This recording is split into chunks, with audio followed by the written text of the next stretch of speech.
गांधीवादी विचारक doctor SN Subbarao का आज सुबह देहांत हो गया। सुब्बाराव ने एसएमएस अस्पताल में आखिरी सांस ली। सीएम गहलोत ने सुब्बाराव के निधन को व्यक्तिगत क्षति बताया। ये रिपोर्ट।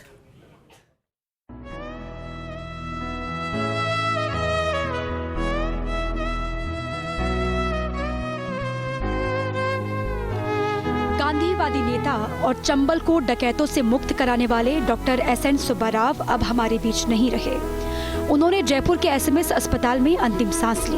उनका 6 दिन से अस्पताल में इलाज चल रहा था, लेकिन अचानक हार्ट अटैक आने के बाद उनकी तबीयत बिगड़ गई थी। सीएम गहलोत सुब्बाराव की सेहत को लेकर बेहद फिक्रमंद थे और 6 दिनों में 3 बार उन्होंने एसएमएस हॉस्पिटल पहुँच करके सुब्बाराव का हालचाल जाना था। सुब्बाराव की पार्थिव देह विनोबा ज्ञान मंदिर में आमजन के दर्शन के लिए रखी गई, जहां सीएम गहलोत ने उन्हें श्रद्धांजलि दी। सीएम गहलोत ने सुब्बाराव के निधन को व्यक्तिगत क्षति बताया।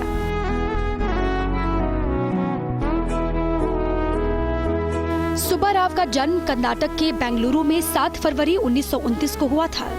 महज 13 साल की उम्र में ही वो आजादी के आंदोलन में गांधी जी से प्रेरित होकर जुड़ गए थे। डॉक्टर सुब्बाराव ने 14 अप्रैल 1972 को जौरा के गांधी सेवा आश्रम में 654 डकैतों का आत्मसमर्पण करवाया था। उस समय समाजवादी नेता जयप्रकाश नारायण एवं उनकी पत्नी प्रभा देवी भी वहां पर मौजूद रहे थे। 450 डकैतों ने जौरा के आश्रम में, जबकि 100 डकैतों ने राजस्थान के धौलपुर में गांधी जी की तस्वीर के सामने हथियार डाले थे। ग्वालियर चंबल संभाग में डॉक्टर सुब्बाराव साथियों के बीच भाईजी के नाम से प्रसिद्ध थे। डॉक्टर सुब्बाराव ने ही जौरा में गांधी सेवा आश्रम की नींव रखी थी, जो अब श्योपुर तक गरीब और जरूरतमंद से लेकर कुपोषित बच्चों के लिए काम कर रहा है। डॉक्टर सुब्बाराव ने श्योपुर के त्रिवेणी संगम घाट पर गांधी जी की 13वीं का आयोजन शुरू करवाया था।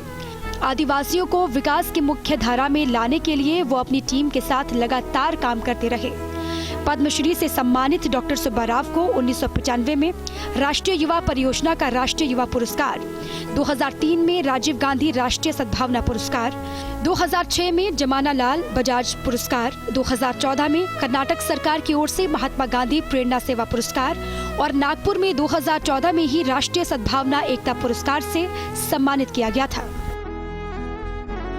सुब्बाराव न केवल युवाओं से लेकर हर वर्ग में अपनी अलग पहचान रखते थे, उनके आदर्शों पर चलने वाले देश ही नहीं बल्कि दुनिया भर में हैं। ऐसे में सुब्बाराव का निधन एक युग का अंत होने के समान है।